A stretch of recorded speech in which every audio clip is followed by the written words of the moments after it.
Te amenazaron con embargarte y no puedes dormir. Típico del pendejo o pendejos que firman sin asesoría. Esta semana me llamó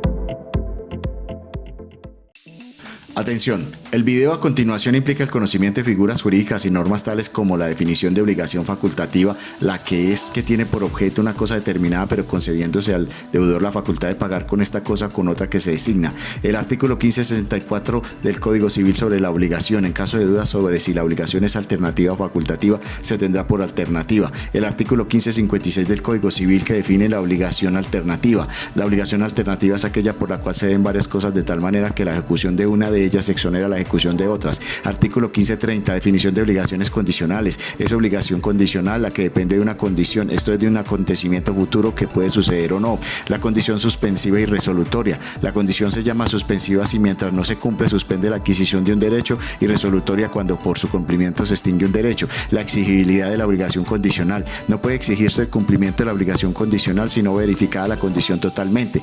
Recuérdese que este es un caso genérico y que cada caso es específico y habrá que analizar detalles concretos para emitir un diagnóstico serio y preciso. Siempre se recomienda contratar a un abogado de confianza. Dije confianza, no el más barato. Cotizar abogados para escoger el más barato no es la fórmula, es todo un error, es ingenuo. Siempre se recomienda entrevistarse con el abogado antes de elegir. Si no hay conexión, si no hay entendimiento entre abogado y cliente, se recomienda no hacer contrato. Y recuerde, siempre antes de firmar un documento, asesórese de un abogado. Particularmente la atención de un caso en este sentido. En esta cita me consulta una pareja en razón a que firmaba un acuerdo de pagos sobre honorarios de servicios, que hace más de 3 meses los están llamando a amenazarlos. Los vamos a embargar, ahora sí los vamos a embargar, ya no les vamos a dar más espera, mañana está el embargo, y así han pasado más de 3 meses. Que se mantienen desvelados, obviamente que no pueden dormir pensando en la metida de patas de haber firmado sin asesorarse de un abogado. Obvio. Al revisar el documento que firmaron estas personas, encuentro la razón del por qué llamaban a amenazar tanto, porque uno se pregunta como abogado, y entonces ¿por qué no demandas si ya tienes el título ejecutivo en la mano? Es cuestión de demandar y embargar, no hay que amenazar. La razón era simple, el documento se titulaba Acuerdo de Pago de Honorarios.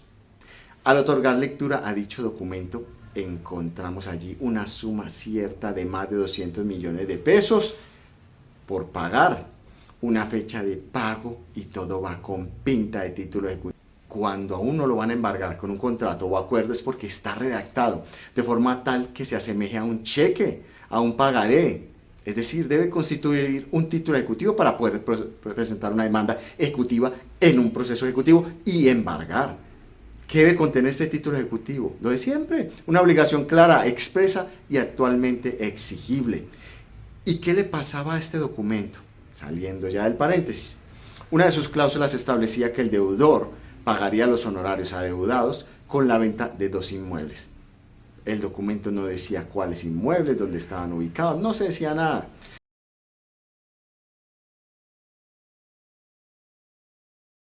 O con la fecha de venta de las cosechas futuras. ¿Y cuál es esa fecha? Nunca se estableció.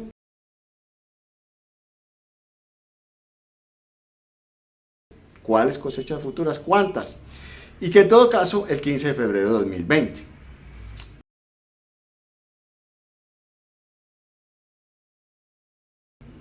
Y ya ustedes van a entender un poco más la historia. Al analizar con lupa esta cláusula, se identifica claramente que dicho contrato carecía de un elemento indispensable: exigibilidad actual.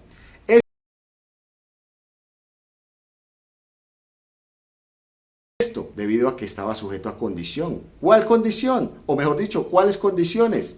Como ustedes vieron, una, que debían venderse 2 inmuebles. ¿Cuáles? No se estableció. A la fecha de la consulta no se había logrado vender ninguno de los 2 inmuebles. Por lo que entonces, ¿qué? La condición aún no se ha cumplido. Y por tanto, ¿qué? Dicha obligación no resultaría exigible. Sin exigibilidad no voy a poder presentar yo, por más que tenga una obligación clara expresa, un proceso ejecutivo con ese título como si fuera título ejecutivo. 2. Seguido de la letra O. La otra condición es que se pagarían estos honorarios adeudados con la venta de las cosechas futuras. Entonces, la venta de 2 inmuebles o la venta de cosechas futuras. Y esta es una condición que a su vez conlleva otras condiciones. Una, que efectivamente la cosecha sí se dé. Quién sabe si sí o si no, es un alias. 2, que esta efectivamente sea vendida. Y la tercera, que esta venta se alcance para el pago de la obligación.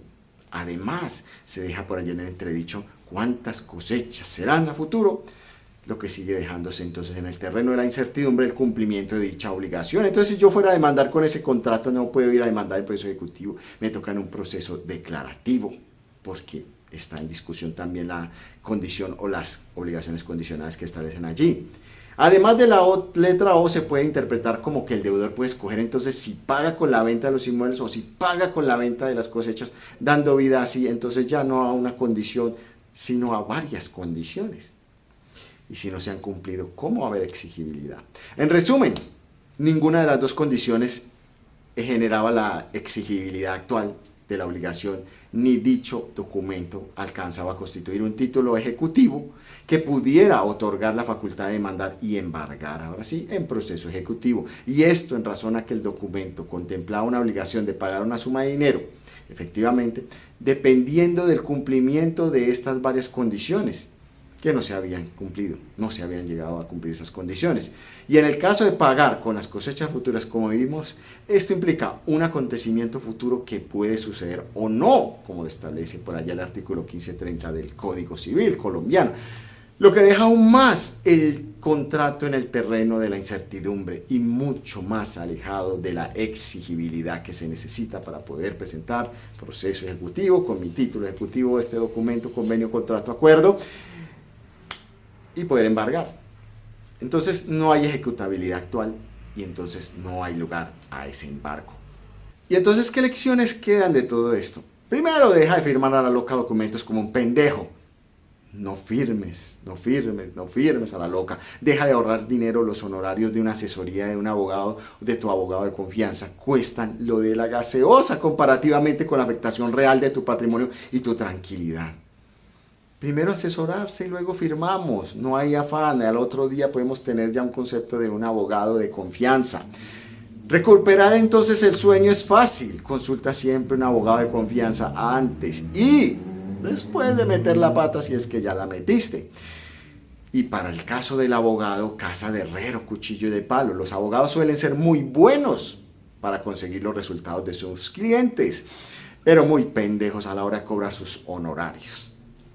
Ahí está el caso típico. Por supuesto que hay mucha más tela por cortar en el caso planteado, pero eso sería en una cita particular. Recuerden que esto es un análisis general y que cada caso tiene unas connotaciones particulares, por eso hay que revisar documentos para poder dar un diagnóstico preciso.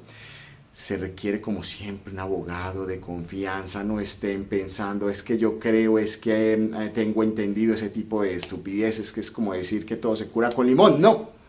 Si tienes un problema como este expuesto, si no puedes dormir, ahí te dejo mis datos de contacto en donde encontrarás a este servidor o uno de mis abogados de mi equipo.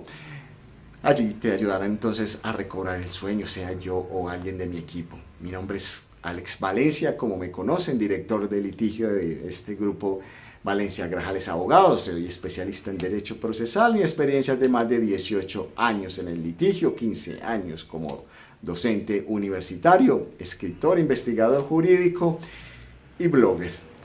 No es más, recuerden que también asesoramos en abogados, porque no solo lo hacemos, y lo hacemos hace más de 15 años para el que no sepa, y lo hacemos 100% virtual para aquellos que están en otro lugar fuera de donde nosotros nos ubicamos. Así que esto es todo por hoy, nos vemos en una próxima.